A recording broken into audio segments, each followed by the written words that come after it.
যারা আওয়ামী লীগের বাইরে তারা অবাঞ্ছিত, থাকলে থাকেন, দাস হিসাবে থাকবেন, না থাকলে যান। দেশ তাদের, কোনো কিছুতে কোনো কিছু বলার নাই, কোনো কথা বলার কোনো অবস্থান নাই মানুষের। কাজে এই অবস্থা থেকে উত্তরণ প্রয়োজন, কঠিন, খুব উত্তরণ খুব কঠিন। শক্তভাবে সিন্ধুবাদের দৈত্য আমাদের ঘাড়ে চেপে বসে গেছে। জনগণ থেকে এর থেকে রেহাই পাওয়ার চেষ্টা করছে, কিন্তু কোনো রকম উপায় নাই।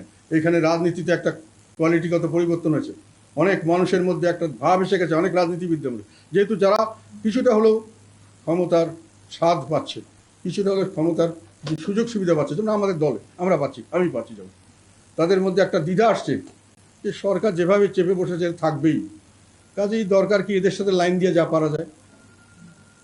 আর যাদেরকে সরকার নিচ্ছে না, যেমন অনেক দল এখন, তাদের তো বাধ্য, এরা তো সরকারের বিপক্ষে থাকতেই হবে। তারা চাক আর না চাক, তারা জনগণের পক্ষে গিয়ে দাঁড়াতে হচ্ছে, যেহেতু তাদের কোনো জায়গা নেই কোনো কারণে। আমাদের কিছু জায়গা দিয়েছে, এটাই হলো আমাদের সর্বনাশ। কারণ আমাদের যারা কিছু সুযোগ সুবিধা পাচ্ছে, ওনারা এই সুযোগ সুবিধা ভোগ করতে ইচ্ছুক, সামনের দিকে হোক অনেকেই, তারা কঠিন পথে যেতে চাচ্ছেন না, জনগণের পক্ষে যে জনগণকে এই উদ্ধার করার জন্য তারা যেতে পারছেন না। সেই জন্য আমাদেরকে সামনের দিকে ওইভাবে মানসিকভাবে প্রস্তুত থাকতে হবে যদি রাজনীতি করতে হয়, কারণ সামনের দিকে আর কোনো রাজনীতি থাকবে না। আমি দেখছি যে, আমি এটা বারংবার বলেছি, এইভাবে চলতে থাকলে সামনের দিকে বাংলাদেশে কোনো রাজনীতি, এখনও কোনো রাজনীতি, বিরাজনীতিকরণ চলছে দেশে। বিরাজনীতিকরণ মানে কি? রাজনীতি মানে রাষ্ট্রীয় কর্মকার্যের সঙ্গে সংশ্লিষ্টতা। জনগণ, প্রজাতন্ত্রে জনগণ ভোট দেয়, জনগণ মতামত প্রকাশ করে রাষ্ট্রীয় কাজে, তাদের কথা মাত্র রাষ্ট্রীয় কাজ চলে, তখন রাষ্ট্রীয় কাজে জনগণ জড়িত থাকে। যখন তাদের কথা শোনা হয় না, যখন তাদেরকে কোনো রকম রাষ্ট্রীয় কাজে ভোট দিয়ে বা অন্য কোনোভাবে তাদেরকে কোনো অংশগ্রহণের সুযোগ দেওয়া হয় না, তখন বলা হয় যে বিরাজনীতিকরণ চলছে, জনগণকে রাজনীতি থেকে দূরে সরিয়ে দেওয়া হচ্ছে। ইলেকশনগুলো দেখেছেন, লোক যায় না। আজকাল লোকে বলে আমরা গেলে বা কি হবে, না গেলে কি হবে। এটা বিরাজনীতিকরণ। এইভাবে আস্তে আস্তে দেশকে আমরা বিরাজনীতিকরণের দিকে ঠেলে একদলীয় একটি শাসন ব্যবস্থা মানুষের কাঁধে, একটা সিন্ধুবাদের দৈত্যের মতো মানুষের কাঁধে বসে, এবং সিন্ধুবাদের দৈত্য এখন মানুষকে চালাচ্ছে, মানুষ সরকারকে চালাচ্ছে না, সরকার মানুষকে চালাচ্ছে।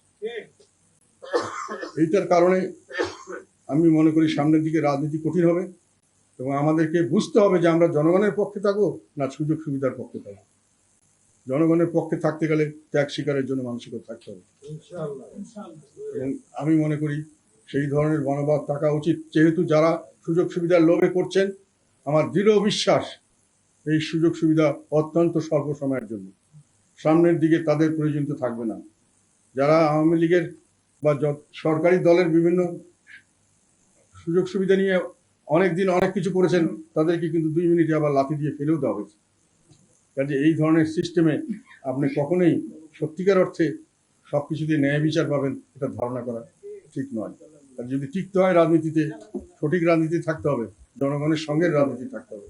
যতই কঠিন হোক সেখানেই আপনার টিকতে পারবেন, না টিকতে পারলে আপনি শেষ হয়ে যাবেন।